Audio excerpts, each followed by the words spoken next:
Hello friends, welcome to रोशन की class YouTube channel. दोस्तों, आप सभी का आज की इस पाठ्य योजना की वीडियो में एक बार फिर से बहुत बहुत स्वागत है। फ्रेंड्स, आज की इस वीडियो में हम देखेंगे भौतिक विज्ञान की पाठ्य योजना।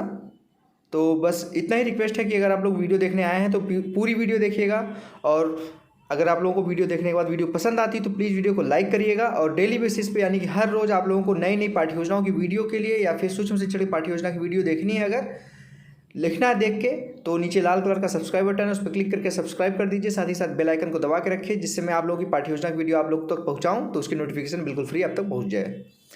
और वीडियो स्टार्ट करने से पहले आप लोगों के लिए एक छोटी सी इन्फॉर्मेशन जो कि आपके फ़ायदे के लिए ही है। अगर आप लोग रोशन की क्लास यूट्यूब चैनल की तरफ से इनाम जीतना चाहते हैं तो नीचे आप कमेंट बॉक्स में कमेंट करिए, और नीचे आपको व्हाट्सएप नंबर दिख रहा होगा, उस पर आप लोगों के पास कोई भी पाठ्य योजना लिखी हुई है इस पाठ्य योजना के अलावा, तो उसका फ़ोटो खींचिए और उस व्हाट्सएप नंबर पे या मेल आईडी जो दिख रहा है यहाँ पे सामने, उस मेल आईडी पे आप उसको फ़ोटो को भेज दीजिए।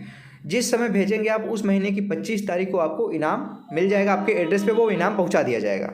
ठीक है, अब स्टार्ट करते हैं, देर नहीं करते। आज की पाठ्य योजना, सबसे ऊपर पाठ्य योजना संख्या लिखनी होती है। आपको पता है कि जिस पेज पे आप पाठ्य योजना बनाना स्टार्ट करेंगे उस पेज पे बीचों बीच इस तरीके से पाठ्य योजना संख्या लिखनी होती है। उसके बाद आपको दिनांक लिखना है। यहाँ पे देखिए दिनांक लिखा गया है, विद्यालय का नाम लिखा गया है। यहाँ पे दिनांक, जिस डेट को आप ये पाठ्य योजना क्लास में पढ़ाएंगे वो डेट डालेंगे। यहाँ पे विद्यालय का नाम, जिस विद्यालय में आप पाठ्य योजना पढ़ाने के लिए जाएंगे।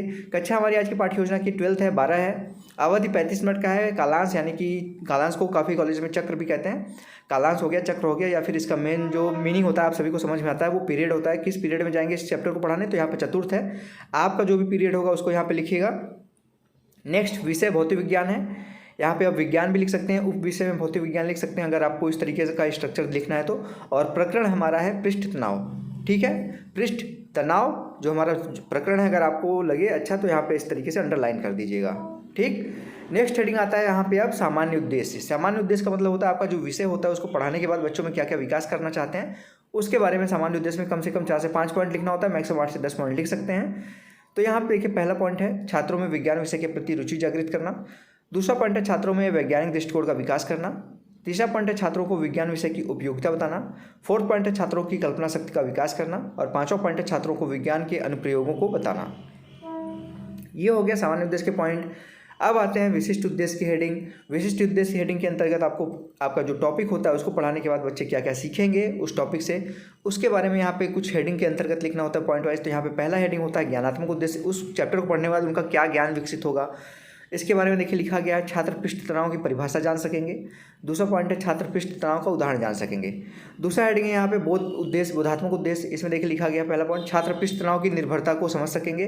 दूसरा पॉइंट है छात्र पृष्ठ तनाव के महत्व को समझ सकेंगे।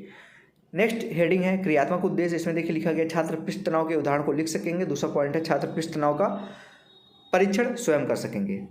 अब इसके बाद हेडिंग आता है शिक्षण सहायक सामग्री। शिक्षण सहायक सामग्री में आप जिन जिन शिक्षण सामग्रियों का उपयोग करेंगे यहाँ पे उसके बारे में लिखेंगे। जैसे यहाँ पे देखिए लिखा गया चौक, डस्टर, लपेट श्यामपट और लपेट मॉडल इत्यादि, ये सारी चीज़ें लिख दीजिए। इसके अलावा भी आप कोई चीज़ यूज करते हैं पढ़ाते समय तो उसका भी यहाँ पे नाम लिख सकते हैं, जैसे संकेतक हो गया।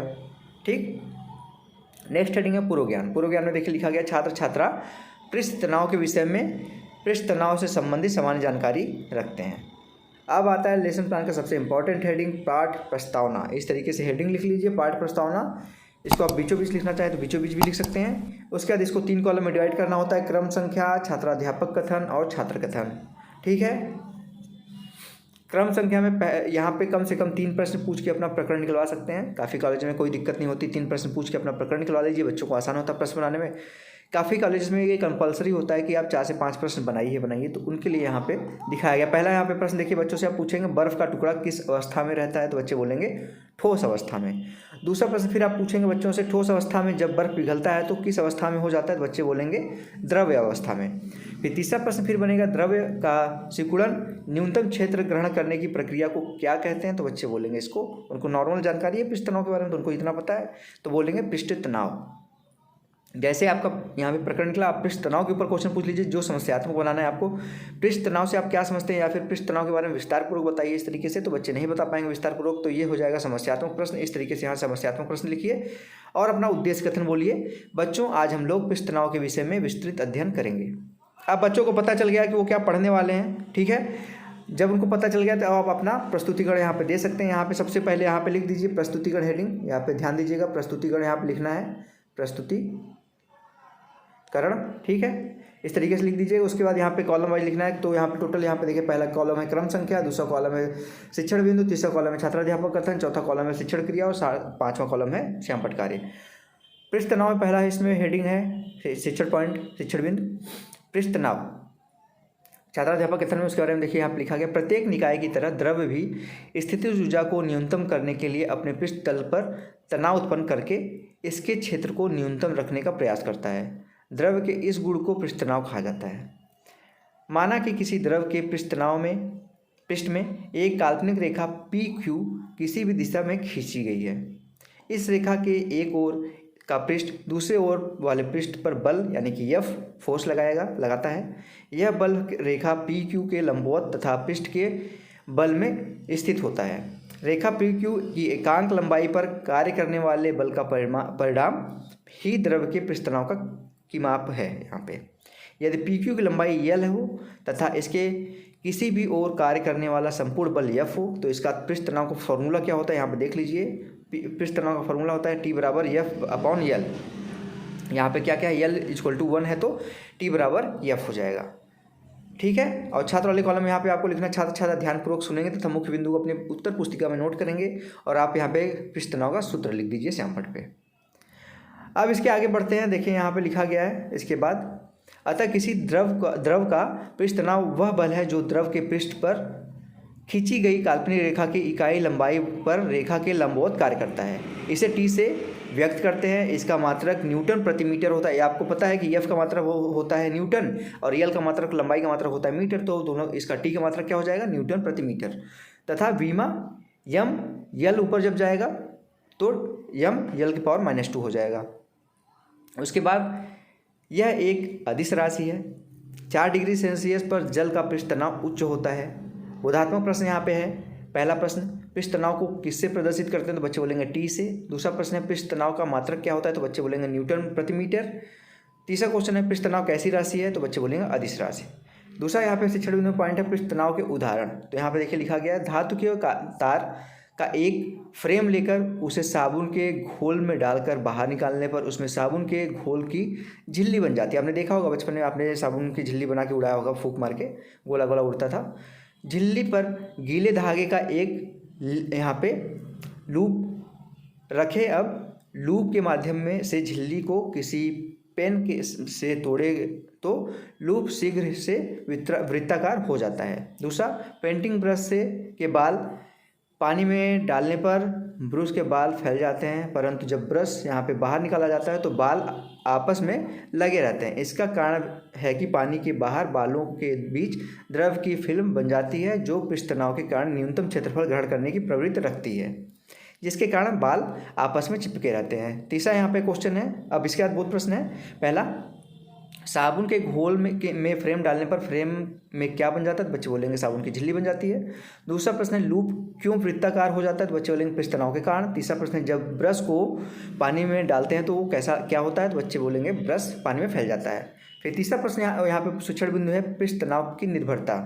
पहला है अशुद्धियों पर। यदि अशुद्ध द्रव यहाँ पे में पूर्णतः घुलनशील हो तो इसे द्रव में मिलने पर इसका पृष्ठ तनाव बढ़ जाता है। यदि अशुद्धि द्रव में आंशिक घुलनशील हो तो उसको द्रव में मिलाने पर उसका पृष्ठ तनाव घटता है। उदाहरण के लिए जल में डिटर्जेंट को मिलाने पर पृष्ठ तनाव घटता है। दूसरा है ताप बढ़ाने पर पृष्ठ तनाव घटता है। क्रांतिक ताप पर यह शून्य हो जाता है। धूलकण या ग्रीस आदि पदार्थ द्रव की सतह पर होने से पृष्ठ तनाव घटता है। अब इसका भी बहुत प्रश्न पूछ लेते हैं। बहुत प्रश्न देखिए यहाँ पे पूछा गया है, यहाँ पे नंबरिंग कर लीजिएगा। यहाँ पे पहला नंबर है, यहाँ पे दूसरा नंबर है, यहाँ पे तीसरा नंबर है। ठीक, पहला प्रश्न है अशुद्ध जल में पृष्ठ तनाव घटता है या बढ़ता है, तो बच्चे बोलेंगे बढ़ता है। दूसरा प्रश्न है ताप बढ़ाने पर पृष्ठ तनाव में क्या असर होता है, तो पृष्ठ तनाव घटता है, ये आंसर मिलेगा। तीसरा प्रश्न है यहाँ पे पृष्ठ तनाव किस ताप पर शून्य हो जाता है, तो क्रांतिक ताप पे यहाँ पे शून्य हो जाता है। फिर पुनरावृत्ति प्रश्न आता है आपका। यहाँ प्रस्तुतिकरण समाप्त होता है। पुनरावृत्ति प्रश्न है। पुनरावृत्ति प्रश्न में यहाँ पे 4 प्रश्न पूछा गया। पृष्ठ तनाव किसे कहते हैं। दूसरा प्रश्न है पृष्ठ तनाव का सूत्र लिखो। तीसरा प्रश्न है पृष्ठ तनाव का विमा लिखो। चौथा प्रश्न है जल में डिटर्जेंट मिलाने पर क्या होता है। अब लास्ट में आता है यहाँ पे निरीक्षण कार्य और गृह कार्य। निरीक्षण कार्य में देखिए लिखा गया है दिए गए पुनरावृत्ति के प्रश्नों को छात्र अपनी उत्तर पुस्तिका में प्रदर्शित करेंगे।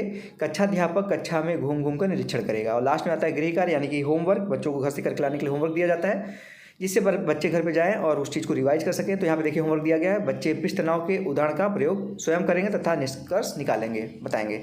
तो ये था दोस्तों आज का लेसन प्लान। अगर आपको आज का लेसन प्लान पसंद आया तो प्लीज़ वीडियो को लाइक करिएगा, और डेली बेसिस पे ऐसे ही नए नए लेसन प्लान की वीडियो देखने के लिए या फिर सूक्ष्म शिक्षण पाठ्य योजना की वीडियो देखने के लिए किसी भी विषय का, किसी भी क्लास का, नीचे लाल कलर का सब्सक्राइब बटन, उस पर क्लिक करके सब्सक्राइब कर लीजिए और बताइए मुझे कमेंट बॉक्स में कि आपको वीडियो कैसी लगी। तो फ्रेंड्स मिलते हैं नेक्स्ट वीडियो में, तब तक के लिए आप सभी का बहुत बहुत धन्यवाद। जय हिंद, वंदे मातरम।